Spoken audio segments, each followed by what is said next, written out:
Hello everyone. So ఇక్కడ మనం చూసినట్లయితే ఏ కాంపిటేటివ్ ఎగ్జామ్లో కానీ అది సెంట్రల్ లెవెల్లో కానీ స్టేట్ లెవెల్లో కానీ ఓకేనా, కెమిస్ట్రీకి సంబంధించినటువంటి లెసన్స్ ఎన్ని ఉన్నాయి, మరి అదే విధంగా మనకు వచ్చేసిందంటే ఆ లెసన్లో ఉన్నటువంటి ముఖ్యమైనటువంటి అంశాలు ఏమిటి, ఓకేనా. మరి అదే విధంగా ఇక్కడ మనకు వచ్చేసిందంటే ఆ లెసన్ నుంచి వెళ్ళి ఎలాంటి క్వశ్చన్లు అడగడం అనేది జరుగుతుంది. సో దాంతోపాటు ఇక్కడ మనకు వచ్చేసిందంటే మరి క్వశ్చన్కు ఉన్నటువంటి ఆన్సర్లు మనం ఏ విధంగా చేయగలగాలి, ఓకేనా. మరి సులభంగా ఉన్నటువంటి లెసన్లను ఎన్ని లెసన్లు అయితే ఉన్నాయో ఆ లెసన్లను సులభంగా మనం ఏ విధంగా మనం గుర్తుంచుకోవాలి. ఎందుకంటే సో ఇప్పుడు ఉన్నటువంటి రోజుల్లో ఏంటంటే ఒక జాబుకు దాదాపు ఎంత లేదన్నా 500 మంది పోటీ పడేటువంటి ఆస్కారం అనేది ఉన్నది. ఇక సెంట్రల్ లెవెల్లో తీసుకున్నట్టయితే ఇక బోర్డు ఎంతమంది ఉన్నారు, ఇక ఎంతమందో మీ ఊహకే నేను వదిలేస్తున్నా.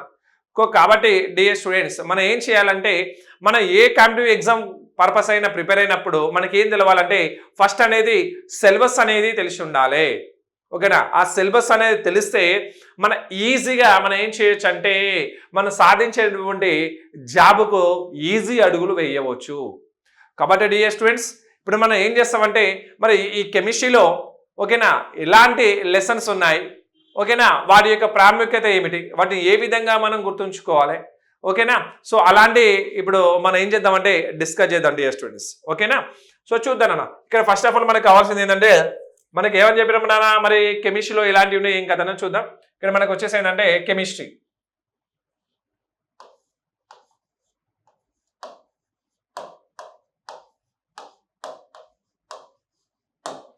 కెమిస్ట్రీ ఓకేనా, కెమిస్ట్రీ. సో ఇక్కడ మనకు వచ్చేసి ఏంటంటే ఇక్కడ మనకు మీ అందరూ తెలుసు కెమిస్ట్రీలో సెంట్రల్ లెవెల్ ఎగ్జామ్స్ కనుక తీసుకున్నట్టయితే అంటే ఏంటంటే నేను ఇక్కడ ఆర్ఆర్బి కానీ మరి ఆర్ఆర్బికి సంబంధించి ఎన్టీపీసీ కానీ ఓకేనా, అదేవిధంగా గ్రూప్ డి కానీ అదేవిధంగా ఆర్పిఎఫ్ ఎస్ఐ కానీ కానిస్టేబుల్ కానీ ఓకేనా, ఈ ఎగ్జామ్స్లలో తీసుకున్నట్టయితే కెమిస్ట్రీ నుంచి సో మిమ్మల్ని ఆశ్చర్యపరిచేసేటువంటి క్వశ్చన్లు అడిగేటువంటి ఆస్కారం ఎక్కువగా ఉన్నది అనే విషయం కూడా మీ అందరూ తెలుసు, ఓకేనా. చాలా మంది ఏమనుకుంటారంటే ఇక కెమిస్ట్రీ ఏముండలే చదువుతూ వస్తుంది అనుకుంటారు, కానీ ఒక్కసారి జాబ్ మిస్ అయిన వాళ్ళు తెలుస్తుంది దీని యొక్క వాల్యూ అనేది. ఏమంటావు తమ్మి, అంతే కదా, జర జాగ్రత్త. మరి కాబట్టి ఏంటంటే జర జాగ్రత్తగా నోట్ డౌన్ చేసుకోండి. మనం ఏం చేస్తున్నాం అంటే కంప్లీట్గా దాని యొక్క కెమిస్ట్రీ సంబంధించిన పూర్తి ఇన్ఫర్మేషన్ మీకు నేను అందిస్తున్నా. ఒకసారి చూడండి నాన్న, ఇక్కడ మనకు వచ్చేసి ఏంటంటే దీంట్లో ఇక్కడ మనం తీసుకున్నట్టయితే కెమిస్ట్రీలో ఇక్కడ మనం తీసుకున్నట్టయితే ఏమేమి ఉన్నాయి ఏం కథ అనేది ఒకసారి మనం చూద్దామన్న. ఇందులో ఫస్ట్ ఆఫ్ ఆల్ మొదటి లెసన్ కనుక తీసుకున్నట్టయితే ఫస్ట్ లెసన్ కనుక తీసుకుంటే ఇక్కడ మనకు వచ్చేసి ఏంటంటే మనకు ఏముందంటే ఇందు లోపల పరమాణు నిర్మాణం, సో అదే విధంగా ఇక్కడ మనకు వచ్చేసి ఏంటంటే పదార్థ స్వభావం గురించి ఉన్నది.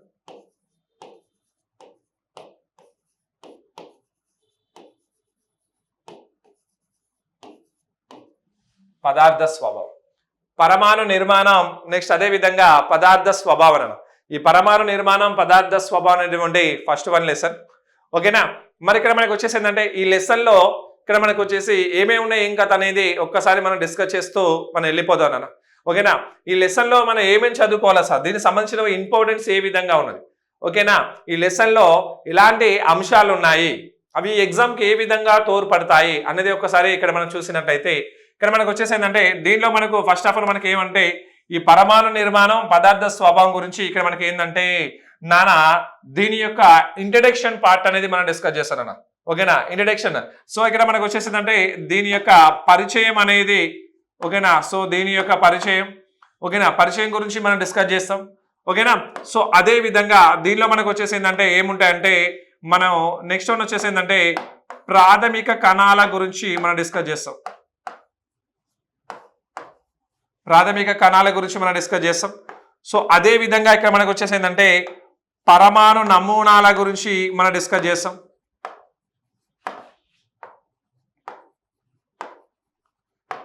పరమాణు నమూనాల గురించి మనం డిస్కస్ చేస్తాం. సో అదే విధంగా ఇక్కడ మనకు వచ్చేసి ఏంటంటే పరమాణు ధర్మాలు,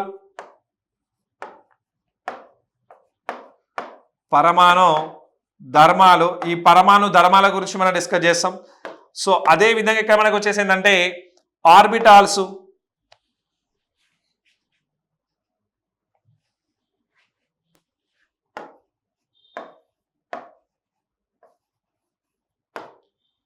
ఓకేనా. ఇక్కడ మనకు వచ్చేసి ఏంటంటే ఆర్బిటాల గురించి మనం డిస్కస్ చేస్తాం. ఓకేనా. సో అదే విధంగా ఇక్కడ మనకు వచ్చేసి ఏంటంటే దీని లోపల మనకి ఏంటంటే క్వాంటమ్ సంఖ్యలు ఉంటుంది.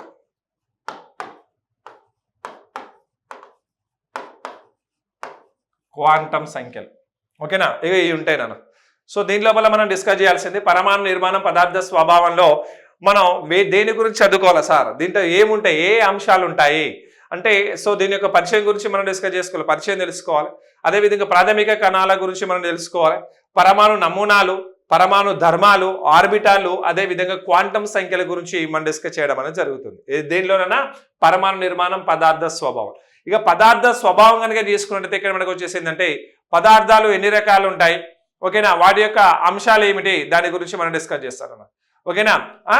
ఇక ఇది నన్న మనకు ఓవరాల్ గా తీసుకున్నట్టయితే పరమాణు నిర్మాణం, ఓకేనా, పదార్థ స్వభావంలో ఉన్నటువంటి అంశాలు, వీటి గురించి మనం చదువుకోవాలి. సో ఈ విధంగా మనకు వచ్చేసి ఏంటంటే నువ్వు ఏ ఎగ్జామ్ అయినా ప్రిపేర్ గా, అదే విధంగా ఏ సబ్జెక్ట్ అయినా చదువు, కానీ ఫస్ట్ ఆఫ్ ఆల్ నీకు ఏం కావాలంటే సిలబస్ అనేది తెలిసి ఉండాలి. ఆ సిలబస్ లో ప్రజెంట్, ఓకేనా, సిలబస్ లో ప్రజెంట్ ఇలాంటి అంశాలు ఉన్నాయి, ఓకేనా. వేటి మీద ఎగ్జామినర్ వేటి మీద ఎక్కువగా ఫోకస్ చేసి క్వశ్చన్లు అడుగుతున్నాడు. అడిగేటువంటి క్వశ్చన్లో మనకి ఎప్పుడైనా గుర్తుపెట్టుకున్నానా, సో ఇక్కడ మనకు డిఫికల్ట్ క్వశ్చన్స్ ఏ లెసన్ నుంచి వస్తున్నాయి, అదే విధంగా యావరేజ్ క్వశ్చన్స్ ఏ లెసన్ నుంచి వస్తున్నాయి, అదే విధంగా ఈజీ క్వశ్చన్స్ ఏ లెసన్ నుంచి వస్తున్నాయి. సో ఆ ఈజీ క్వశ్చన్ ఏ విధంగా అడుగుతున్నాడు, డిఫికల్ట్ క్వశ్చన్ ఏ విధంగా అడుగుతున్నాడు, యావరేజ్ క్వశ్చన్స్ ఏ విధంగా అడుగుతున్నాడు. సో మరి వాటిని మనం ఏ విధంగా గుర్తుపెట్టుకోవాలి, ఈ రకంగా మనం వెళ్ళిపోవాలి. నువ్వు ఏ సబ్జెక్ట్ అయినా తీసుకో, నాట్ ఓన్లీ కెమిస్ట్రీ నాన్న, సో నువ్వు ఫిజిక్స్ తీసుకో, బయాలజీ తీసుకో, హిస్టరీ తీసుకో, ఓకేనా, అదే విధంగా జాగ్రఫీ తీసుకో, ఓకేనా, దాంతోపాటు ఎకానమీ తీసుకో, తెలంగాణ మూమెంట్ తీసుకో, అదేవిధంగా ఏపీ హిస్టరీ తీసుకో, నువ్వు ఏదైనా తీసుకున్నా, ఓకేనా. కానీ ఏంటంటే మనం ప్రిపేర్ అయ్యేటప్పుడు ఇగో ఇలాంటి అంశాలను మనకు నోట్ డౌన్ చేసుకోవాలి. ఒక వ్యక్తి 2 లేదా 3 జాబులు కొడుతున్నాడు, ఒక వ్యక్తి 4 లేదా 5 జాబులు కొడుతున్నాడు. సో ఏంది సార్, ఆయన కష్టపడుతున్నాడు, నేను కష్టపడుతున్నా, మరి నాకు జాబు రావట్లేదు, అతనికే ఎందుకు వస్తుంది సార్, అన్ని జాబులు ఎందుకు వస్తుందంటే తను ఏం చేస్తారంటే స్మార్ట్ వర్క్ చేస్తాను నాన్న. స్మార్ట్ వర్క్ అనేది చాలా ఇంపార్టెంట్ డియర్ స్టూడెంట్స్, మీరు దీన్ని బాగా గమనించాలి. కంప్యూటర్ పర్పస్లో స్మార్ట్ వర్క్ అనేది నేను ఏం చేస్తుందంటే టాప్ పొజిషన్లో ఉంచుతుంది, ఓకేనా. నువ్వు జాబ్కి సెలెక్ట్ కావడం కాదు, ఓకేనా, నువ్వే ఏ జాబ్ చేయాలో సెలెక్ట్ చేసుకునేటువంటి స్టేజ్కి వెళ్తావు. ఈ విషయాన్ని కనుక నువ్వు బాగా నీ బ్రెయిన్లో కనుక పెట్టుకున్నట్లయితే, అవునా కదా, ఒక్కసారి నువ్వు ఆలోచించు, జర జాగ్రత్త నాన్న. కాబట్టి ఏంటంటే నువ్వు ఏ ఎగ్జామ్ అన్నా ప్రిపేర్గా, ఏ సబ్జెక్ట్ అయినా చదువు, కానీ ఫస్ట్ ఆ సబ్జెక్ట్లో ఉన్నటువంటి ముఖ్యమైన అంశాల మీద నువ్వు బాగా ఫోకస్ చేయాలి, ఓకేనా. అంశాలు ఏమిటి, వాటి యొక్క ఇంట్రడక్షన్ ఏ విధంగా, వాటి యొక్క ఇంపార్టెన్స్ ఏ విధంగా ఉంటుందో తెలుసుకోవాలి, ఓకేనా. సో దాని గురించి మనం ఈ సెషన్లో మనం డిస్కస్ చేస్తూ వెళ్ళిపోతా ఉంటాం. ఇగో ఫస్ట్ 1 లెసన్ అన్న మన కెమిస్ట్రీలో ఫస్ట్ 1 లెసన్ ఇది. సో దాంట్లో ఉన్నటువంటి అంశాలు ఇవి, వీటి గురించి మనం దీంట్లో మనం డిస్కస్ చేస్తాం, ఓకేనా. సో నెక్స్ట్ వన్ అదే విధంగా నా సెకండ్ 1 లెసన్, కెమిస్ట్రీలో సెకండ్ 1 లెసన్ వచ్చేసి సెకండ్ 1 అన్న. ఈ సెకండ్ 1 వచ్చేసి ఏంటంటే రసాయన బంధం,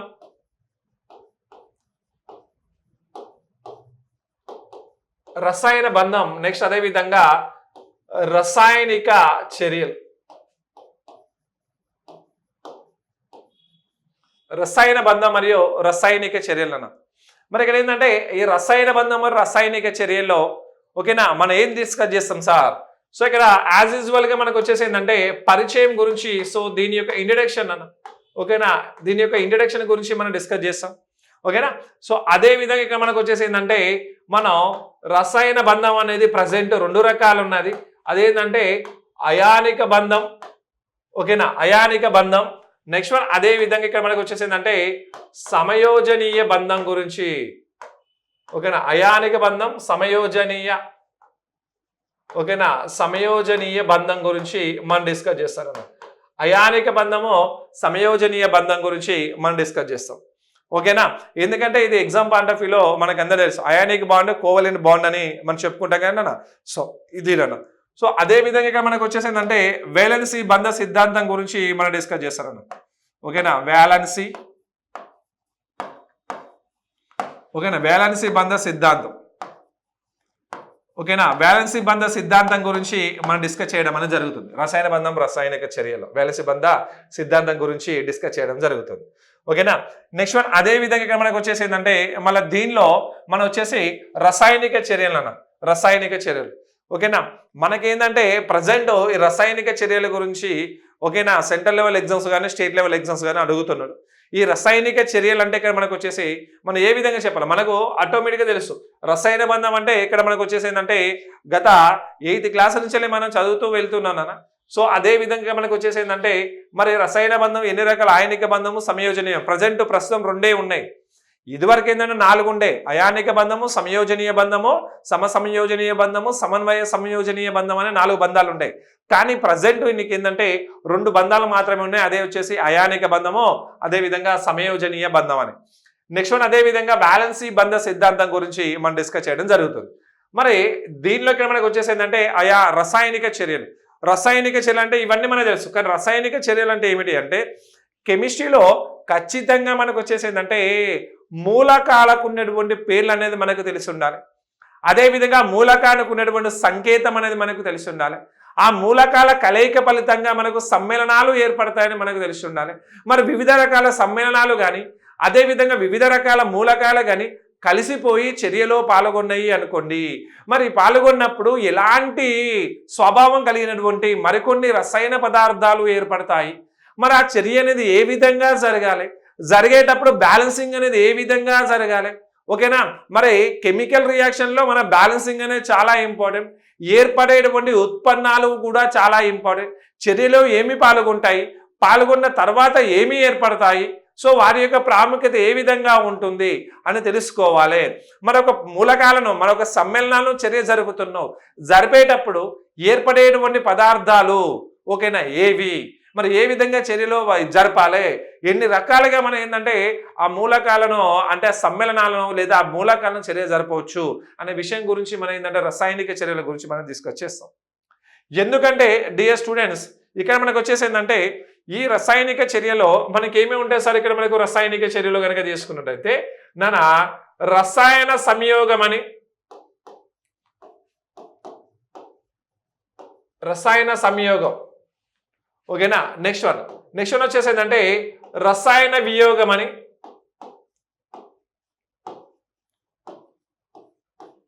రసాయన వియోగం. నెక్స్ట్ వన్ అదే విధంగా రసాయన స్థానభ్రంశం,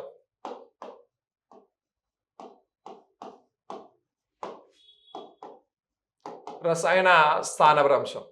నెక్స్ట్ వన్ అదే విధంగా రసాయన ద్వంద్వ వియోగం,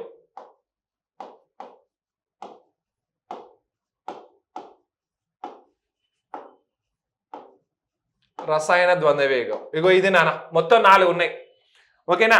4 ఉన్నాయి అంటే ఇక్కడ మనకు వచ్చే అంటే combination reaction, decomposition reaction, displacement reaction, double displacement reaction అని మొత్తం మనకు 4 రకాలు ఉన్నాయి ఓకేనా. ఈ 4 రకాల గురించి మనం డిస్కస్ చేస్తాం ఓకేనా. కాంబినేషన్ కలిసిపోవడం ఓకేనా, డీకాంపోజిషన్ ఇక్కడ మనకి వచ్చేసిందంటే విడిపోవడం, సో అదే విధంగా మనకు వచ్చేసిందంటే స్థానభ్రంశం స్థానంలో మార్పు రావడం, ద్వంద్వ వియోగం పరస్పర స్థానంలో మార్పు రావడం ఓకేనా. ఇగో ఇది ఇక్కడ మనకు వచ్చేసిందంటే ఈ రసాయనిక చర్యలో ఉన్నటువంటి అంశాలు మనం డిస్కస్ చేసుకునేటువంటి అంశాలు ఓకేనా. Very good. So next one ఇక నెక్స్ట్ వన్ లెసన్ కనుక తీసుకున్నట్టే ఇక్కడ మనకు వచ్చేసి డియర్ స్టూడెంట్స్, సో దీనిలో మనకు వచ్చేసిందంటే ద్రావణాలు ఓకేనా, ద్రావణాలు. సో అదే విధంగా ఇక్కడ మనకు వచ్చేసి దీనిలో మనకు వచ్చేసి ఏంటంటే ఉప్పు మరియు దాని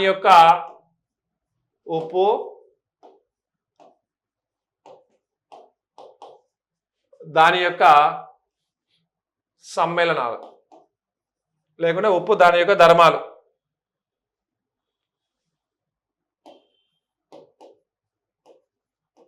ఉప్పు దాని యొక్క ధర్మాలు ద్రావణాలు. సో దీంట్లోకి మనకు వచ్చేసి ఏంటంటే మరి అదే విధంగా ఉప్పు దాని యొక్క ధర్మాల గురించి మనం తెలుసుకోవాలి. ద్రావణాలు ఓకేనా. ఈ ద్రావణాల్లో మనకు వచ్చేసి మనకి ఏం తెలుసుకున్నా సార్, ద్రావణాలు ఇక్కడ మనకు వచ్చేసి ఏంటంటే ద్రావితం అంటే ఏమిటి, ద్రావణీయ అంటే ఏమిటి, అదే విధంగా ఇక్కడ మనకు వచ్చేసి ద్రావణం అంటే ఏమిటి అనేది గురించి మనం డిస్కస్ చేసుకోవాలి.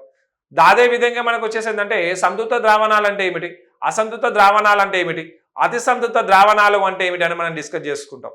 అదే విధంగా మనకు వచ్చేసి ఏంటంటే మరి దాంతో పాటు ఇక్కడ మనకు ఇంకోటి ఏంటి అది ఇక్కడ మనకు వచ్చేసి మొలారిటీ అంటే ఏమిటి, నార్మాలిటీ అంటే ఏమిటి, మొలాలిటీ అంటే ఏమిటి, సో దాని గురించి కూడా మనం డిస్కస్ చేస్తాం. ఓకేనా. సో అది చెప్తే మనకు వచ్చేసి ద్రావణాలు అనేది కంప్లీట్ అయిపోతాయి. మళ్ళీ అదే విధంగా ఉప్పు దాని యొక్క ధర్మాలు. ఇక్కడ మనకు వచ్చేసి ఏంటంటే ఉప్పును ఉపయోగించి మనం ఏం తయారు చేయొచ్చు నాన్న, ఇక్కడ మనకు వచ్చేసి ఏంటంటే మనకు అందరూ కూడా తెలుసు, ఆహారం రుచిగా ఉండాలంటే ఖచ్చితంగా మనకి ఏం కావాలంటే ఉప్పు అనేది కావాలి, అవునా కదా. ఉప్పు లేని కూర ఎట్లుంటేనా సప్పగా ఉంటుంది, అంతే కదా. సో ఇక్కడ ఏంటంటే మరి ఉప్పు లేని కూర సప్పగా ఉంటుంది. మరి ఇక్కడ ఏంటంటే ఆహారాలను తయారు చేయడానికి, ఆహార పదార్థాలను తయారు చేయడానికి ఉప్పును ఉపయోగిస్తారా, మిగతా వీటిని తయారు చేయడానికి ఉపయోగించరా అంటే సో అది కాదు నాన్న, అది ఒక అపోహ. మనం చాలా రకాల పదార్థాలు తయారు చేయడానికి మనం ఉప్పును ఉపయోగిస్తాం. అందులో మొదటగా మనం తీసుకుంటే సోడియం హైడ్రాక్సైడ్ తయారు చేయడానికి ఉప్పును ఉపయోగిస్తాం. అదేవిధంగా బ్లీచింగ్ పౌడర్ తయారు చేయడానికి ఉపయోగిస్తాం. అదేవిధంగా మనకు వచ్చేసి తినే సోడా అంటాం, ఓకేనా. ఈ తినే సోడాను తయారు చేయడానికి కూడా మనకు వచ్చేసి ఏంటంటే ఉప్పును ఉపయోగిస్తాం. అదేవిధంగా బట్టల సోడా అంటాం, ఈ బట్టల సోడాను కూడా తయారు చేయడానికి మనం దేన్ని ఉపయోగిస్తామంటే ఉప్పును ఉపయోగిస్తాం మిత్రమా, ఓకేనా. ఇగో ఇది నాన్న. సో ఇది ఇక వీటిలో ఇగో ఈ మనం ఈ లెసన్లో మనం డిస్కస్ చేయాల్సింది ఇగో ఈ అంశాలు నాన్న, ఈ అంశాలు ఉంటాయి దీని లోపల, ఓకేనా. Very good. So next one వచ్చేసి ఏంటంటే ఇక్కడ మనకు కావాల్సింది ఏంటంటే ఆమ్లాలు, అదేవిధంగా క్షారాలు. సో దాంతో పాటు ఇక్కడ మనకు వచ్చేసేది దీంట్లో మనకు వచ్చేసేది అంటే నా పిహెచ్ స్కేల్ గురించి డిస్కస్ చేస్తాం, పిహెచ్ స్కేల్ గురించి డిస్కస్ చేస్తాం, ఓకేనా. ఇక మన అందరూ తెలుసు లెసన్ బోర్డు పైన మీకు ఈ లెసన్ నేమ్ కనబడగానే సో మీలో ఒక తెలియనటువంటి ఉత్సాహం అనేది కలిగింది అనేటువంటి నా ఆలోచన. ఎందుకంటే ఈ లెసన్ అనేది చాలా ఇంపార్టెంట్, ప్రతి ఒక్కరికి తెలుసు, ఓకేనా. కాంపిటేటివ్ పర్పస్లో ప్రిపేర్ అయ్యేటువంటి ప్రతి ఒక్క స్టూడెంట్స్కు ఓకేనా ఎన్నో ఎదురు దెబ్బలు తిని, ఎన్నో ఎగ్జామ్స్ రాసి, ఎగ్జామ్స్లలో ఎదురు దెబ్బలు తిని మళ్ళీ సాధించాలనేటువంటి పట్టుదలతో మళ్ళీ మొదలు పెట్టేటువంటి స్టూడెంట్స్కు బాగా తెలిసి ఈ లెసన్ నుంచి ఖచ్చితంగా క్వశ్చన్లు వస్తాయనేటువంటి విషయం. ఏమంటావు చెప్పు మిత్రమా, అవునా కాదా? అవును అనేటువంటి ఆలోచన అనేది నీ మనసు నుంచి బయటకు వస్తుంది. ఏమంటావు అమ్మాయిలు కూడా అంతే, ఏమంటావు అమ్మాయి అంతే కదా, అగో అది నాన్న. సో ఇక్కడ మనం తీసుకున్నతే మరి ఆమ్లాలు క్షారాలు కనుక మనం తీసుకుంటే నాన్న దీంట్లో మనం ఏం చేస్తామంటే నాన్న ఫస్ట్ ఆమ్లాల గురించి, ఓకేనా. ఈ ఆమ్లాల గురించి మనం ఇండివిజువల్గా మనం డిస్కస్ చేస్తాం నాన్న. ఆమ్లాల గురించి మనం ఇండివిజువల్గా మనం డిస్కస్ చేస్తాం అనేటువంటి విషయాన్ని అన్నింటినీ మీ అందరికీ నేను ఒకసారి గుర్తు చేస్తున్నాను. ఎందుకంటే మరి ఇక్కడ మనకు వచ్చే ఆమ్లాలు చాలా ఇంపార్టెంట్, ఓకేనా. మనకు అందరూ తెలుసు రుచికి పుల్లగా ఉంటే ఆమ్లం అని, చేదుగా అంటే క్షారం అని మనకు తెలుసు, ఓకేనా. మరి అన్ని ఆమ్లాలను రుచి ద్వారా మనం నిర్ణయించలేం కదా, కొన్ని పరీక్షలు ఉంటాయి. ఆ పరీక్షల సహాయంతో ఆ పదార్థానికి ఆమ్ల స్వభావం ఉన్నదా లేదా క్షార స్వభావం ఉన్నదా కలిగి ఉన్నదా అనేటువంటి విషయాన్ని మనం సులభంగా తెలుసుకోవచ్చు అనేటువంటి విషయాన్ని మీ అందరికీ నేను తెలియజేస్తున్నాను, ఓకేనా. సో కాబట్టి డియర్ స్టూడెంట్స్ ఒక్కసారిగానే మనం గమనించినట్టయితే మరి ఈ ఆమ్లాల్లో మనకు వచ్చేసి ఏ ఆమ్లాలు ఉంటాయి, ఓకేనా. మరి వారి యొక్క ప్రాముఖ్యత ఏ విధంగా ఉంటుంది, మనం దీనిలో తీసుకున్నట్టయితే నాన్న కొన్ని ముఖ్యమైనటువంటి ఆమ్లాల గురించి మనం బాగా డిస్కస్ చేస్తాం. ఆమ్లాలు అనేది చాలా రకాలుగా ఉంటాయి. సిట్రిక్ ఆమ్ల ఉంటుంది, అదే మాలిక్ ఆమ్ల ఉంటుంది, ఫార్మిక్ ఆమ్ల ఉంటుంది, పాస్పరిక్ ఆమ్ల ఉంటుంది, అదేవిధంగా ఆక్సలిక్ ఆమ్ల ఉంటుంది, టాటారిక్ ఆమ్ల ఉంటుంది, కార్బోనిక్ ఆమ్ల ఉంటుంది. సో చెప్పుకుంటూ పోయినట్లయితే చాలా రకాల ఆమ్లాలు ఉంటాయి. మరి వాటి యొక్క ప్రాముఖ్యత ఏ ఆమ్లాలకు ప్రాముఖ్యత ఎక్కువగా ఉంది, ఓకేనా. వాటి గురించి మనం ఆమ్లాలనే లెసన్లో మనం డీప్గా వివరించుకుంటామనేటువంటి విషయాన్ని అన్నింటినీ కూడా మీకు నేను తెలియజేస్తున్నాను. ఎందుకంటే చాలా ఇంపార్టెంట్ అన్న, ఓకేనా. ఇక మీ అందరూ తెలుసు ఇవ్వలేక మనం చెప్పుకున్నటువంటి అంశం ఏంది, ఒక్కొక్క దాంట్లో ఒక్కొక్క ఆమ్లం అనేది ఉంటుంది. మరి వాటి యొక్క ప్రాముఖ్యత గురించి అనేది మనం డిస్కస్ చేసుకోవాలి అంటే ఖచ్చితంగా ఆమ్లాల గురించి అనేది నీకు తెలియదు, ఇండివిజువల్గా మనం డిస్కస్ చేస్తాం, ఓకేనా.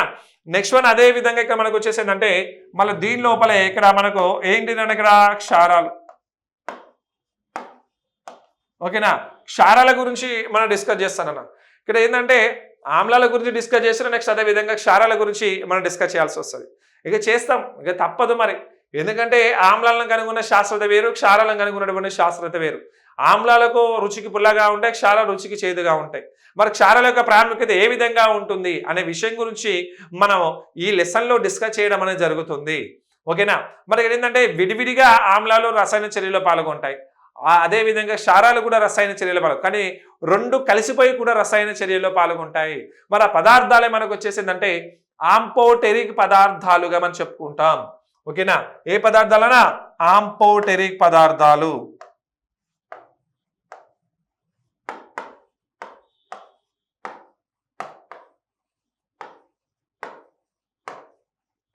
ఆంపోటెరిక్ పదార్థాలు. మరి ఇక్కడ మనకు వచ్చేసి ఏంటంటే ఈ ఆంపోటెరిక్ పదార్థాల గురించి కూడా మనం ఈ లెసన్లో మనం డిస్కస్ చేయడం జరుగుతుంది. సో అదే విధంగా పిహెచ్ స్కేల్ అన్న, ఓకేనా, పిహెచ్ స్కేల్. మరి పిహెచ్ స్కేల్ అంటే ఇక్కడ మనకు వచ్చేసి ఏంటంటే ఆమ్లాన్ని, ఓకేనా, ఆ పదార్థం ఉన్నది నాన్న, ఆ పదార్థం ఆమ్లమా క్షారం అని తెలుసుకోవాలంటే మన రుచి ద్వారా ఒకటే మార్గం కాదన్న, చాలా మార్గాలు ఉంటాయి, చాలా పరీక్షలు ఉంటాయని మనం చెప్పినాం. మరి ఆ పరీక్షల్లో మనకు వన్ ఆఫ్ ద టెస్ట్ కనుక తీసుకున్నదే పిహెచ్ స్కేల్ అన్న, ఓకేనా. ఈ పిహెచ్ స్కేల్కు ఉన్నటువంటి విలువల ఆధారంగా మనకు అందరూ తెలుసు. ఇక్కడ మనకు వచ్చేసి ఏంటంటే ఇక్కడ మనకు ఏంటంటే ఇక్కడ మనకు ఈ పిహెచ్ స్కేల్ అంటారు కదా, ఇక్కడ మనం తీసుకున్నదే ఈ పిహెచ్ స్కేల్. ఈ పిహెచ్ స్కేల్లో మొత్తం ఎక్కడి వరకు నానా మరి 0 నుండి 14 వరకు విలువలు ఉంటాయి కదా, ఓకేనా. ఈ విలువలకు, ఓకేనా, ఈ విలువల ఆధారంగా మనకు వచ్చేసిందంటే నానా ఆ పదార్థం అనేది ఆమ్లమా క్షారం అనేది మనం తెలుసుకోవచ్చు, సులభంగా తెలుసుకోవచ్చు, ఓకేనా.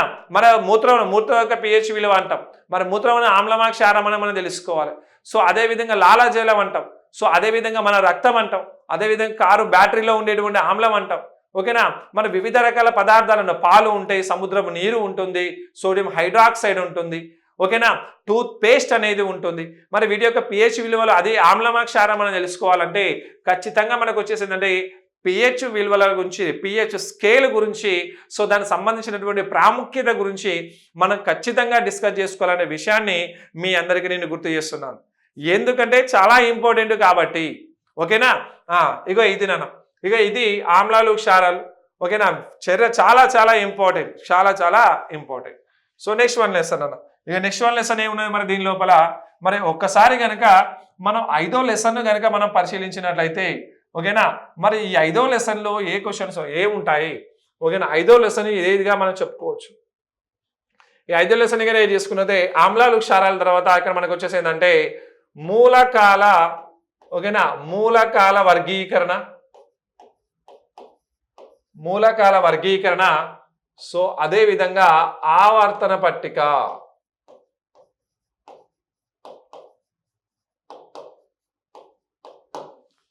మూలకాల వర్గీకరణ మరియు ఆవర్తన పట్టిక.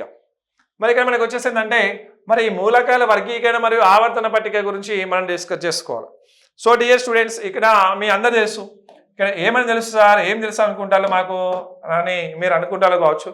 సో ఇక్కడ ఏంటంటే మీకు అందరూ తెలుసునా, మనకు వచ్చేసి ఏంటంటే రసాయన శాస్త్రంలో కెమిస్ట్రీ అనేటువంటి సబ్జెక్ట్లో మూలకాల గురించి తెలియనటువంటి వ్యక్తి లేనే లేడు, అవునా కదా.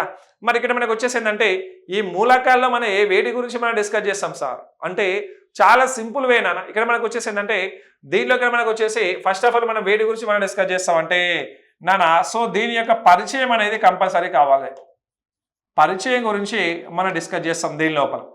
సో అదే విధంగా ఇక్కడ మనకు వచ్చేసి ఏంటంటే మరి మూలకాల వర్గీకరణ గురించి మనం డిస్కస్ చేస్తాం, మూలకాల వర్గీకరణ గురించి మనం డిస్కస్ చేస్తాం దీని లోపల, మూలకాల వర్గీకరణ గురించి మనం డిస్కస్ చేస్తాం, ఓకేనా.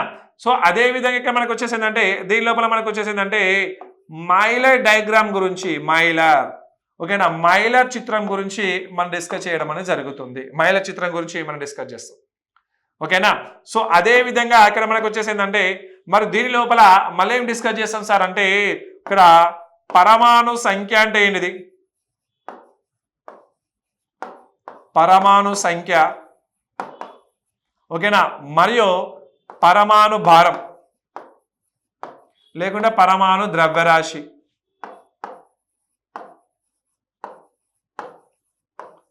పరమాణు ద్రవ్యరాశి. సో పరమాణు సంఖ్య మరియు పరమాణు ద్రవ్యరాశి గురించి మనం డిస్కస్ చేయడం జరుగుతుంది దీనిలో, ఈ లెసన్ చాలా బిగ్ లెసన్, అదే విధంగా ఇంపార్టెంట్ లెసన్ కూడా డియర్ స్టూడెంట్స్, ఓకేనా. నువ్వు సెంట్రల్ లెవెల్ ఎగ్జామ్స్ కదా, స్టేట్ లెవెల్ ఎగ్జామ్స్ రాయి, ఈ లెసన్ నుంచి ఖచ్చితంగా ఒక క్వశ్చన్ అనేది వచ్చేటువంటి ఆస్కారం ఉండేటువంటి విషయాన్ని మీ అందరికీ నేను తెలియజేస్తున్నాను, ఓకేనా. ఇగో ఇది నాన్న, ఇక్కడ మనకు వచ్చేసిందంటే ఇది, ఇక్కడ మనకు వచ్చేసిందంటే దీనికి ఉన్నటువంటి అంశం మూలకాల వర్గీకరణ. సో మూలకాల వర్గీకరణ అయిపోయినాక మనం ఏం చేస్తామంటే ఆవర్తన పట్టిక గురించి మనం డిస్కస్ చేస్తాం. ఇక్కడ ఏంటంటే ఆవర్తన పట్టిక, మరి ఇక్కడ ఏంటంటే ఆవర్తన పట్టికను ఎవరు రూపొందించారు, మొట్టమొదటిసారిగా ఆవర్తన పట్టికను తయారు చేసిన వ్యక్తి ఎవరు, ఓకేనా. సో దాన్ని బేస్ చేసుకొని మరి ప్రస్తుతం మనం ఉపయోగిస్తున్నటువంటి మోడర్న్ పీరియాడిక్ టేబుల్ను తయారు చేసిన వ్యక్తి ఎవరు, ఓకేనా. మరి ఆవర్తన పట్టికను అతను తయారు చేయడానికి ముఖ్యమైన కారణం ఏమిటి, మరి ఆవర్తన పట్టికను ఎన్ని భాగాలుగా విభజించవచ్చు? ఓకేనా, విభజించినటువంటి ఆవర్తన పట్టికలో ఎన్ని మూలకాలను చేర్చడం అనేది జరిగింది. మరి మూలకాలను చేర్చాలి అంటే మరి దేని ఆధారంగా చేసుకొని ఆ మూలకాలను ఆవర్తన పట్టికలో ఏర్పాటు చేయాలి? మనకు అందరూ తెలుసు ఆవర్తన పట్టికలో మనకు వచ్చేసి ఏంటంటే పీరియడ్స్ ఉంటాయి, అదేవిధంగా గ్రూప్స్ ఉంటాయి. ఓకేనా, ఇక్కడ మనకు వచ్చేసి ఏంటంటే ఒక్కసారి కనుక మనం గమనించినట్లయితే డియర్ స్టూడెంట్స్, ఇక్కడ మనకు వచ్చేసి మనం ఆవర్తన పట్టికలో వేటి గురించి అంటే పీరియడ్స్. ఓకేనా, ఈ పీరియడ్లు ఉంటాయి. ఓకేనా, సో దాంతో పాటు ఇక్కడ మనకు వచ్చేసి ఏంటంటే గ్రూప్స్ ఉంటాయి కదా. ఓకేనా, పీరియడ్స్ ఉంటాయి, గ్రూప్స్ ఉంటాయి. ఓకేనా, పీరియడ్స్ ఉంటాయి, గ్రూప్స్ ఉంటాయి. ఈ పీరియడ్స్ గ్రూప్స్ గురించి మనం డిస్కస్ చేస్తాం. సో దీనిలోనే ఇక్కడ మనకు వచ్చేసి ఏంటంటే మన ఏంటంటే ఇక్కడ మనకు వచ్చేసి ఇక S block, P block, D block, A బ్లాక్లు ఉంటాయి అన్న. ఓకేనా, సో ఇక్కడ మనకు వచ్చేసి ఏంటంటే ఎస్ బ్లాక్ మూలకం. ఓకేనా, అదే విధంగా మనకు వచ్చేసి ఏంటంటే పి బ్లాక్ మూలకం.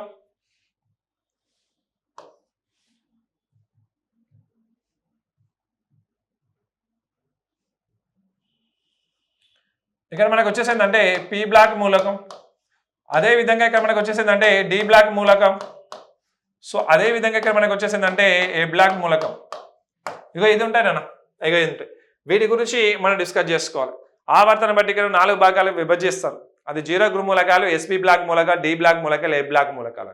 ఓకేనా, సో ఇగో ఇది నాన్న, ఈ రకంగా మనం వీటి గురించి మనం డిస్కస్ చేయడం జరుగుతుంది. మూలకాల వర్గీకరణ మరియు ఆవర్తన పట్టిక. సో ఇక్కడ ఏంటంటే డియర్ స్టూడెంట్స్, మీరు బాగా గమనించాలి. ఈ లెసన్లో ఏంటంటే మనకి ఏ విధంగా అంటే దాని పూర్వత్రాల గురించి, వారికి సంబంధించినటువంటి ముఖ్యమైనటువంటి అంశాల గురించి మనం ఖచ్చితంగా డిస్కస్ చేస్తాం. ఓకేనా, ఇది నాన్న ఇక్కడ మనకు వచ్చేసి ఏంటంటే మన మూలకాల వర్గీకరణ మరియు ఆవర్తన పట్టిక. ఓకేనా, ఇంకా మరికొన్ని అంశాలు కూడా ఉంటాయి. వాటి యొక్క ప్రాముఖ్యత గురించి కూడా మనం డిస్కస్ చేయడం అనేది జరుగుతుంది. ఓకేనా, very good. So next one కానీ తీసుకున్నట్లయితే డియర్ స్టూడెంట్స్, మరొక లెసన్ అన్న. ఆ మరొక లెసన్ పేరే అద్భుతమైన లెసన్. ఓకేనా, ఆ లెసన్ వచ్చేసి ఇక్కడ మనకు వచ్చేసి ఏమని చెప్పాలంటే సో 6వ లెసన్గా మనం చెప్పుకుంటాను. అదే వచ్చేసి ఏంటంటే లోహ సంగ్రహణ శాస్త్రం అని.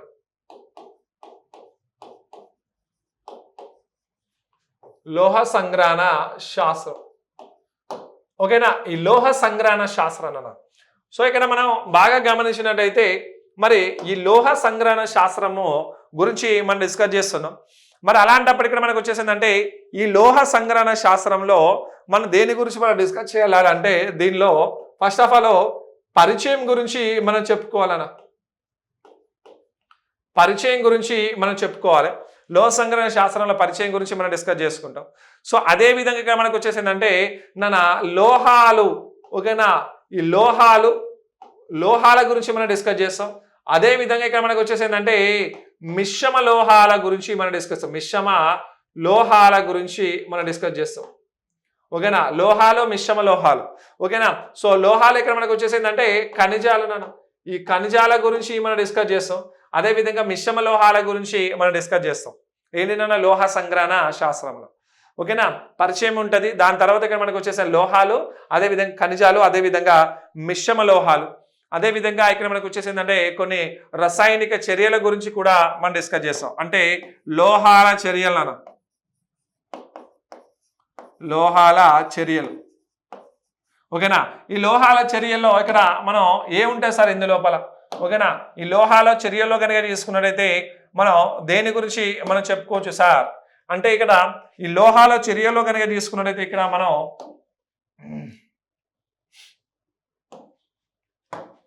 ఈ లోహాల చర్యలో కనుక తీసుకున్నట్టయితే ఇక్కడ మనకు వచ్చేసి ఏంటి సార్ మరి లోహాల చర్యలో కనుక తీసుకుంటే మరి దీనిలో మనకి ఏమొస్తాయి సార్ అంటే ఇక్కడ మనకు వచ్చేసి ఏంటంటే ద్రవకారి గురించి మనం డిస్కస్ చేస్తాం. ఓకేనా, సో అదే విధంగా మనం వచ్చేసి ఏంటంటే భర్జన చర్య గురించి మనం డిస్కస్ చేస్తాం. భర్జన చర్య గురించి మనం డిస్కస్ చేస్తాం. సో అదే విధంగా ఇక్కడ మనకు వచ్చేసి ఏంటంటే బాష్మీకరణ చర్య గురించి మనం డిస్కస్ చేస్తాం. ఓకేనా, బాష్మీకరణ చర్య, భర్జన చర్య నెక్స్ట్, అదే విధంగా ద్రవకారి, అదే విధంగా బాష్మీకరణ చర్య. సో ఈ మూడింటి గురించి మనం డిస్కస్ చేస్తారండి. మూడింటి గురించి దీని లోపల మనం డిస్కస్ చేయడం అనేది జరుగుతుంది. ఓకేనా, వెరీ గుడ్. సో అదే విధంగా ఇక్కడ మనకు వచ్చేసి ఏంటంటే నాన్న సో దీని లోపలే ఇంకోటి నాన్న ఇక్కడ మనకు వచ్చేసి ఏంటంటే ఆక్సీకరణ చర్య. ఓకేనా, ఆక్సీకరణ చర్య. నెక్స్ట్ అదేవిధంగా క్షయకరణ చర్య గురించి కూడా మనం డిస్కస్ చేస్తాం. ఆక్సీకరణ చర్య, క్షయకరణ చర్య గురించి కూడా మనం డిస్కస్ చేస్తాం. అదేవిధంగా రేడాక్స్ చర్య గురించి కూడా మనం డిస్కస్ చేస్తాం. రేడాక్స్ చర్య. ఓకేనా, రేడాక్స్ చర్య. ఓకేనా, మన ఏంటంటే రసాయనిక చర్యలు కూడా మనం చెప్పొచ్చు. ఆక్సీకరణ చర్య గురించి, క్షయకరణ చర్య గురించి, అదేవిధంగా రేడాక్స్ చర్య గురించి మనం చెప్పొచ్చు అన్న. ఓకేనా, సో అదే విధంగా ఇక్కడ మనకు వచ్చేసి ఏంటంటే ఇంకో చర్య వస్తాయన్న, అదే వచ్చేసి ఏంటంటే దహన చర్య అంటాం. ఓకేనా, దహన చర్య గురించి మనం డిస్కస్ చేస్తాం. ఓకేనా, అంటే ఇక్కడ మనకు వచ్చేసి ఏంటంటే లోహ సంగ్రహణ శాస్త్రంలో ఇగో వీటన్నిటి గురించి, లోహ సంగ్రహణ శాస్త్రంలో లోహాలు పరిచయం, అదే లోహాలు ఖనిజాలు, అదే విధంగా మిశ్రమ లోహాలు, లోహాల చర్యలను, అదేంటి ద్రవకార చర్య, భర్జన చర్య, బాష్మీకరణ చర్య, సో అదేవిధంగా ఆక్సీకరణ చర్య, క్షాకరణ చర్య, రేడాక్స్ చర్య, సో దాంతోపాటు దహన చర్యనన్న. సో ఓకేనా, ఇక వీటి గురించి మనం దీని లోపల మనం డిస్కస్ చేయవచ్చు. ఓకేనా, సో నెక్స్ట్ వన్ అన్న, ఇక నెక్స్ట్ వన్ ఏమైనా తీసుకుంటుంది ఇక్కడ మనకు వచ్చేసి ఏంటంటే ఇక మరొక అంశాన్ని అన్న, మరొక లెసన్. ఓకేనా, మరొక లెసన్. ఈ మరొక లెసన్ ఏమున్నది మరి ఇక్కడ మనం చూసుకున్నట్టయితే మరి దీని లోపల మరొక లెసన్ అయినా 7th వన్. ఓకేనా, సో ఇక్కడ మనం తీసుకుంటే 7th వన్. 7th వన్లో ఇక్కడ మనకి ఏం చెప్పుకోవాలన్నా మరి గాలి గురించి చెప్పుకోవాలి, అదే విధంగా నీరు గురించి చెప్పుకోవాలి. సో అదే విధంగా ఇక్కడ మనకు వచ్చేసి ఏంటంటే వాతావరణం అన్న, గాలి నీరు వాతావరణం గురించి మనం డిస్కస్ చేసుకోవాలి. ఓకేనా, మరి దీనిలో ఇక్కడ మనకు వచ్చేసి ఏంటంటే గాలి, సో దాని యొక్క ఇంపార్టెన్స్ మనం డిస్కస్ చేస్తాం. అదేవిధంగా నీరు, దాని యొక్క ఇంపార్టెన్స్ మనం డిస్కస్ చేస్తాం. అదేవిధంగా వాతావరణం అన్న, ఈ వాతావరణం, సో దాని యొక్క ప్రాముఖ్యత గురించి, ఓకేనా, కెమిక్స్కి సంబంధించిన అంశం మాత్రమే మన ఈ వాతావరణంలో మనం డిస్కస్ చేయడం అని జరుగుతుంది. అంటే గాలిలో ఉన్నటువంటి వాయు మూలకాలు ఏమున్నాయి, ఓకేనా, అగో వాటి గురించి నాన్న. గాలి అంటే ఏమిటి, ఓకేనా, మీకు అందరూ గాలి అంటే ఏంటంటే మీరు ఏమంటారు, ఇంగ్లీష్లో ఎయిర్ అంటారు. మరి ఎయిర్ అంటే ఏంటి నాన్న, తెలుగులో గాలి అంటారు. అది కాదు నాన్న ఇక్కడ. మరి గాలి అంటే ఏంటి, గాలి యొక్క డెఫినేషన్ ఏమిటి, గాలిలో ఇక్కడ మనకు వచ్చేసిందంటే ఏ వాయు మూలకాలు ఉన్నాయి, వాటి ప్రాముఖ్యత ఏమిటి. ఇక్కడ మనకు వచ్చేసిందంటే మనం బాగా గుర్తుపెట్టుకోండి, ఇక్కడ మనకు వచ్చేసిందంటే వాయుస్థులు లభించేటువంటి కొన్ని మూలకాలు ఉంటాయి. ఏంటన్నా, నైట్రోజన్ కానీ, హైడ్రోజన్ కానీ, ఆక్సిజన్ కానీ, క్లోరిన్ కానీ, ఫ్లోరిన్ కానీ, హీలియం కానీ, నియాన్ కానీ, ఆర్గన్ కానీ, క్రిప్టాన్ కానీ, జీనాన్ కానీ, రేడాన్ కానీ. ఓకేనా, ఇక వీటి యొక్క ప్రాముఖ్యత గురించి గాలి అనేది అంటే తెలుస్తుంది. అదేవిధంగా నీరు, మరి ఇక్కడ నీరులో కనుక తీసుకున్నదే డిఎస్ స్టూడెంట్స్, నీరులో కనుక చెప్పుకున్నట్టయితే మరి నీరు అనేది మనకు ఏంటన్నా ఒకటి రెండు రకాలు ఉంటాయి. ఒకటి మంచి నీరు, నెక్స్ట్ అదేవిధంగా ఇంకోటి వచ్చేసి ఏంటంటే వృద్ధ నీరుగా మనం చెప్పుకోవచ్చు. అంటే మృదు జలం, సాధు జలంగా మనం చెప్పుకోండి. అంటే తాగేటువంటి నీరు, తాగకూడనటువంటి నీరుగా మనం చెప్పుకోవచ్చు. అవునా కదా, మరి ఏ నీరు తాగాలో ఏ నీరు తాగొద్దు అనే దాని గురించి మనం డిస్కస్ చేస్తాం. అదేవిధంగా వాతావరణం, మరి వాతావరణం మార్పులను ఏర్పడేటప్పుడు సో దీనిలో మనకు బారోమీటర్ ఉంటుంది. ఆ బారోమీటర్ సహాయంతో మనకు వాతావరణంలో ఏర్పడేటువంటి మార్పులను ఏ విధంగా మనం ఓకేనా తెలుసుకోవచ్చు అనే విషయం గురించి మనం ఈ లెసన్లో మనం డిస్కస్ చేస్తాం. ఓకేనా, ఇక ఇది మరి దీనిలో ఉన్నది. ఇక నెక్స్ట్ వన్ అదే విధంగా 8th వన్ లెసన్ కనుక తీసుకున్నట్టయితే ఇక్కడ మనకు వచ్చేసిందంటే నాన్న కార్బన్, దాని సమ్మేళనాలు.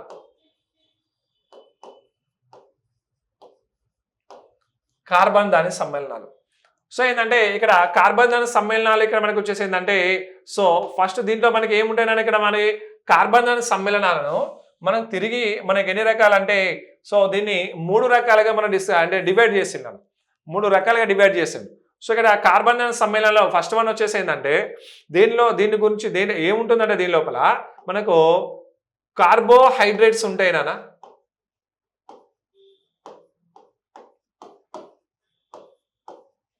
కార్బోహైడ్రేట్స్, ఓకేనా, నెక్స్ట్ అది హైడ్రేట్స్, కార్బోహైడ్రేట్స్ ఉంటాయి. ఓకేనా, నెక్స్ట్ వన్ అదే విధంగా ఇక్కడ మనకు వచ్చేసిందంటే దీనిలో ఇక్కడ మనకు వచ్చేసిందంటే హైడ్రోకార్బన్లు ఉంటాయి.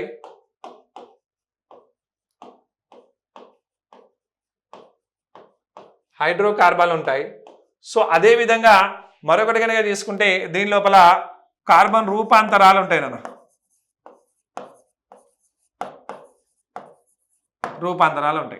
కార్బోహైడ్రేట్స్, హైడ్రోకార్బన్లు అదే విధంగా రూపాంతరాలు.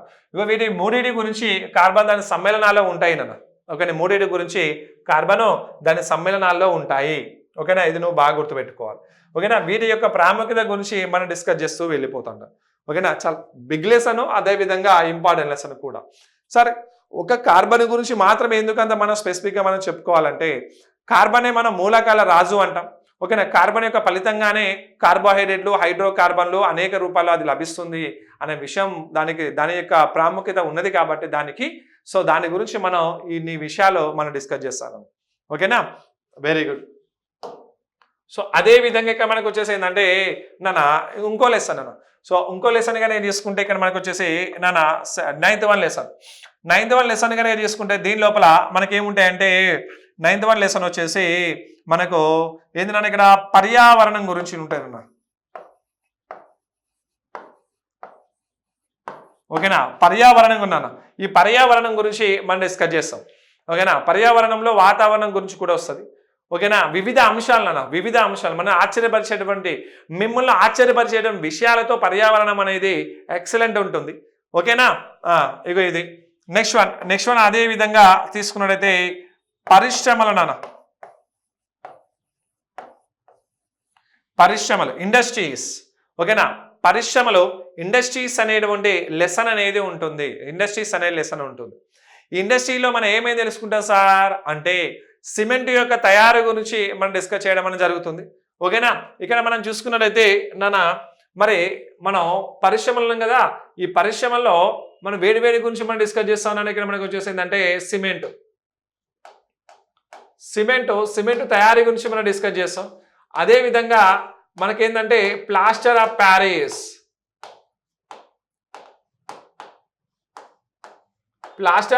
గురించి మనం డిస్కస్ చేస్తాం. ఓకేనా, అదే విధంగా ఇక్కడ మనకు వచ్చేసిందంటే గాజు గురించి మనం డిస్కస్ చేస్తాం. అదే విధంగా ఇక్కడ మనకు వచ్చేసిందంటే సబ్బు ఓకేనా, సో దాంతోపాటు ఇక్కడ మనకు వచ్చేసిందంటే సబ్బు గురించి మనం డిస్కస్ చేస్తాం. ఓకేనా, సో అదే విధంగా ఇక్కడ మనకు వచ్చేసిందంటే ఆల్కహాల్ సో అదే విధంగా మనకు వచ్చేసిందంటే ఆల్కహాల్ నెక్స్ట్ అదే విధంగా కల్తీ కళ్ళు ఆల్కహాల్ అదే విధంగా కల్తీ కళ్ళు గురించి మనం డిస్కస్ చేస్తాం. ఓకేనా, సో దాంతోపాటు ఇక్కడ మనకు వచ్చేసిందంటే దీని లోపల పౌడర్ గురించి మనం డిస్కస్ చేస్తాం. పౌడర్. ఓకేనా, సో అదే విధంగా ఇక్కడ మనకు వచ్చేసిందంటే FG కదా.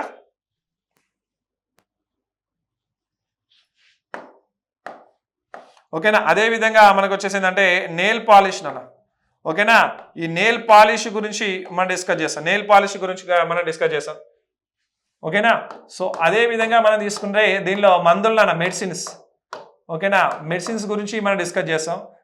ఓకేనా, సో అదే విధంగా దీనిలో కనుక తీసుకుంటే ఎరువులు ఓకేనా, ఎరువుల గురించి మనం డిస్కస్ చేస్తాం.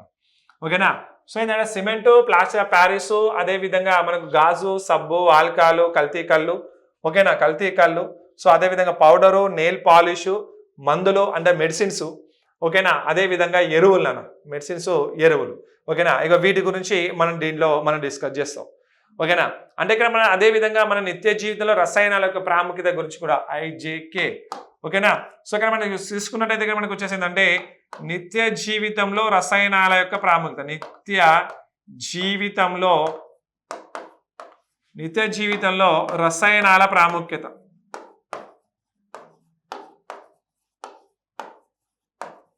ఓకేనా, నిత్య జీవితంలో రసాయనాల ప్రాముఖ్యత గురించి మనం డిస్కస్ చేయడం అనేది జరుగుతుంది. దీని లోపల ఇండస్ట్రీస్ అనేటువంటి లెసన్లో. ఓకేనా, ఇండస్ట్రీస్ అనేటువంటి లెసన్లో మనం డిస్కస్ చేస్తాం. అంటే నిత్య జీవితంలో మన రసాయనాలు ఏ విధంగా మనకు తోడ్పడుతున్నాయి, ఓకేనా, వాటి యొక్క ప్రాముఖ్యత ఏమిటి అనే దాని గురించి మనం డిస్కస్ చేస్తూ వెళ్ళిపోతాం. ఓకేనా, ఇగో ఇది మనకు ఓవరాల్గా కెమిస్ట్రీలో ఉన్నటువంటి 10 లెసన్స్. ఓకేనా, సో ఇక్కడ మనకు వచ్చేసి ఏంటంటే ఓవరాల్గా కెమిస్ట్రీలో ఉన్నటువంటి 10 లెసన్స్. కెమిస్ట్రీలో ఉన్నటువంటి 10 లెసన్స్ ఈ ఎగ్జామ్ పాయింట్ ఆఫ్ వ్యూలో చాలా చాలా చాలా ఇంపార్టెంట్.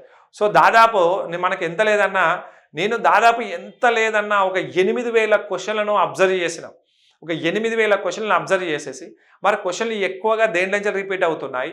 ఓకేనా, సార్ మరి ఏ 10 లెసన్స్ అని ఇప్పుడు మీకు అందరికీ ఏంటంటే ఏ 10 లెసన్స్ ఉన్నాయని మీరు ఎట్లా చెప్పగలుగుతారు సార్ అంటే ఐఎమ్ ద ఫ్యాకల్టీ ఏంటన్నా ఫిజికల్ సైన్స్, ఓకేనా. నేను సైన్స్ అండ్ టెక్నాలజీ కూడా చెప్తా, ఫిజిక్స్ చెప్తా, కెమిస్ట్రీ చెప్తా. సో ఓకేనా. సో కాబట్టి ఏంటంటే సో అంత ఎక్స్పీరియన్స్ దాని మీద ఉన్నటువంటి అవగాహనతో మీకు చెప్తున్నా. చాలా క్వశ్చన్లు అబ్జర్వ్ చేసిన, ఓకేనా. ఫిజిక్స్ కెమిస్ట్రీలో దాదాపు మనకి ఎంత లేదన్నా ఒక 15,000 క్వశ్చన్లను నేను అబ్జర్వ్ చేసినప్పటికీ మనకు తెలిసినటువంటి అంశం ఏంటంటే సో క్వశ్చన్లు రిపీటెడ్ క్వశ్చన్స్ వస్తున్నాయి. అదేవిధంగా కొన్ని లెసన్ నుంచి కొన్ని క్వశ్చన్స్ ఎక్కువగా రిపీట్ అయ్యేటువంటి ఆస్కారం ఎక్కువగా ఉంది. సో ఆ లెసన్స్ ఏమిటి, ఏం కథ అనేది మనం ఏంటంటే ఓవరాల్గా మన క్లాసెస్ చెప్పుకునేటప్పుడు ఓవరాల్గా మనం వెళ్ళిపోతా ఉంటాం. నేను చెప్పాను కన్నా. సో ఇక్కడ మనకు వచ్చేసి ఏంటంటే ద బెస్ట్ నోట్స్ అనేది మీకు ఉండాలి, ద బెస్ట్ జాబ్ అనేది మీకు ఉండాలి. రావాలి అంటే ఖచ్చితంగా మనకు మనం ఏ జాబ్ ప్రిపేర్ అవుతున్నాం, ఆ జాబ్లో ఎలాంటి సబ్జెక్ట్స్ ఉన్నాయి, ఓకేనా. అంటే ఆ సబ్జెక్టును మనం ఏ విధంగా మన ప్రిపరేషన్ కావాలి, వాళ్ళ సబ్జెక్ట్లో ఉన్నటువంటి అంశాలు ఏమిటి అనే విషయం గురించి ఖచ్చితంగా నువ్వు తెలుసుకోవాలి. తెలుసుకుంటేనే నువ్వు సక్సెస్ అవుతావు. లేకపోతే కథమే, నీ పని అయిపోయినట్టే. ఎన్నిసార్లు ఎగ్జామ్ రాసినా రాదు, ఎన్ని సంవత్సరాలు నువ్వు పోరాటం చేసినా కానీ జాబు రాదు, ఓకేనా. ఫస్ట్ స్మార్ట్ వర్క్ చేయండి, హార్డ్ వర్క్ కాదు, ఓకేనా. మీ అందరికీ చెప్తున్నా, నువ్వు జాబు కోసం అస్సలే చదవకు, కేవలం మార్కుల కోసమే చదువు. మార్కుల కోసమే నువ్వు చదువు నాన్న, జాబు కోసం కాదు. మార్కుల కోసమే చదువు. చూడు, ఇప్పుడు కెమిస్ట్రీ ఉన్నది, కెమిస్ట్రీలో మనకు ఎంత లేదన్నా మనకు 10 క్వశ్చన్లు వస్తున్నాయి అనుకో, ఆ 10 క్వశ్చన్లకు 10 మార్కులు వస్తున్నాయి కదా, 10 మార్కుల కోసం నువ్వు కష్టపడు. ఆ 10 మార్కుల కోసం నువ్వు కష్టపడు. ఆటోమేటిక్గా రీజనింగ్ చేస్తున్నావు, 50 క్వశ్చన్లు వస్తున్నాయి అనుకోని, 50 మార్కులు అంటే ఆ 50 మార్కుల కోసం నువ్వు కష్టపడు. ఇంగ్లీష్ అవుతుంది 20 మార్కుల కోసం కష్టపడు. హిస్టరీ ఉన్నది 10 మార్కుల కోసం కష్టపడు. మార్కుల కోసమే చదువు, జాబు కోసం చదువుకు నీకు జాబు రాదు. మార్కుల కోసం చదువుతూనే నీకు జాబ్ వస్తుంది. అయ్యో ఏది సార్ మీరు ఇట్లా చెప్తున్నారు అనుకుంటున్నారా? ఎస్, నేను ఇట్లనే చెప్తా. ఎందుకంటే ఒక్కటి గమనించు మిత్రమా, ఎందుకంటే నువ్వు ఎప్పుడైనా అబ్బా ఒక్క హాఫ్ మార్కుతోని జాబ్ మిస్ అయిందంటావు కానీ, అవునా కదా, ఈ లెసన్తో జాబ్ మిస్ అయిందంటావా, ఓకేనా. లేకపోతే సో ఆ పని చేయకపోవడం వల్ల జాబ్ మిస్ అయిందంటావా, ఇట్లా ప్రిపరేషన్ లేకపోవడం వల్ల జాబ్ మిస్ అయిందంట. ఒక్క మార్కుతో జాబ్ మిస్ అయింది, హాఫ్ మార్కుతో. అంటే మార్కులు అక్కడ ఇంపార్టెంట్, ఇండైరెక్ట్గా నీకు కనిపిస్తుంది. కాబట్టి నువ్వు మార్కుల కోసం చదవాలి, ఓకేనా. చాలామంది ఏం చేస్తానన్నా, నువ్వు ఇండియన్ హిస్టరీ చదువు, ఆర్థమెటిక్ చదువు, రీజనింగ్ చదువు, ఓకేనా, జాగ్రఫీ చదువు, ఇవి చదువు, కానీ ఫిజిక్స్ చదవద్దు. పెద్దగా ఏమున్నారా, ఫిజిక్స్లో ఏముంటాయి, కెమిస్ట్రీలో ఏముంటాయి, బయాలజీలో ఏమొస్తాయి, కరెంట్ అఫైర్స్లో ఏమొస్తాయి, అని ఏమున్నాయి నాన్న, పెద్ద ఇబ్బంది ఏం కాదు, అది ఇది అంటారు, ఓకేనా. వారిని చెడగొడుతూ అంటాడు. ఎప్పుడైనా గుర్తుపెట్టుకో, తక్కువ మార్కులు వచ్చేదే నిన్ను కాపాడుతుంది, ఓకేనా. తక్కువ మార్కులు వచ్చేదే నీకు జాబ్ వచ్చేటట్టు చేస్తుంది. నువ్వు బాగా గుర్తుపెట్టుకో. ఒక్కసారి దెబ్బ లాగినోనికి, ఒక్కసారి ఫెయిల్ అయినోని అడుగు, పైన సక్సెస్ అయినోని కాదు, ఫెయిల్ అయినోని అడుగు, వాడిని తెలుస్తుంది దాని వాల్యూ అనేది. సక్సెస్ అయినట్టు ఎట్లాగో సక్సెస్ అయ్యాను, నువ్వు చెప్తానే కదా, నువ్వు ఫెయిల్ అయినోని మాట ఎవ్వడు వినడు ప్రపంచంలో, కానీ సక్సెస్ అయిన మాట వింటాడు. కానీ ఫెయిల్ అయినోని మాట వాడు ఫెయిల్ అని ఏంటి, నేను ఇట్లా ప్రిపేర్ కాలేకపోయాను, ఓకే, నేను ఇట్లా చదవలేకపోయాను, ఇంకా కొంచెం హార్డ్ వర్క్ చేస్తే బాగుండు అనే విషయం గురించి వాడు డిస్కస్ చేస్తా అంటాడు, ఓకేనా. సో కాబట్టి ఏంటంటే ఆ ఫెయిల్ అయినోడికే తెలుస్తుంది, ఓకేనా, ప్రతి ఒక్క సబ్జెక్ట్ యొక్క వాల్యూ అనేది, ఓకేనా. ఒక్కొక్క మార్కు యొక్క వాల్యూ అనేది 0.5 మార్కు అనేది ఎంత ఇంపార్టెంటో మనకు తెలుస్తుంది, ఓకేనా. సో ఇది నేను ఇక్కడ మనకు కెమిస్ట్రీలో ఉన్నటువంటి ముఖ్యమైనటువంటి అంశాలు. అంటే ఇక్కడ మనకు వచ్చేసిందంటే మీకు ఈ సెషన్ ద్వారా ముందు రావడానికి గల మెయిన్ కారణం ఏంటంటే ప్రజెంట్ స్టూడెంట్స్ ప్రిపేర్ అవుతున్నారు, నోటిఫికేషన్స్ అనేది రాబోతున్నాయి, ప్రిపేర్ అవుతున్నారు, కొన్ని నోటిఫికేషన్స్ వచ్చాయి. మరి అలాంటప్పుడు ఏంటంటే మనం ఏ సబ్జెక్ట్ చదవాలి, ఏ విధంగా చదవాలంటే దానికోసమే మనం ఇలాంటి మన కెమిస్ట్రీలో ఉన్నటువంటి ముఖ్యమైన అంశాలతోనే మీ ముందుకు వచ్చాను. ఎందుకంటే మీకు ప్రతి ఒక్కటి అంశం అనేది మీ దృష్టికి తీసుకురావాలి, ప్రతి ఒక్కటి ఇంపార్టెన్స్ అనేది మీకు తెలిసి ఉండాలి, ఓకేనా. అందుకనే మనం ఏం చేస్తున్నామంటే ఇలాంటి అంశాలతో మీ ముందుకు వచ్చాం. కాబట్టి డియర్ స్టూడెంట్స్, నువ్వేం చేయాలి, కరెక్ట్గా యూటిలైజ్ చేసుకో, ఓకేనా, కరెక్ట్గా యూటిలైజ్ చేసుకో, సక్సెస్ అవుతావు, ఓకేనా.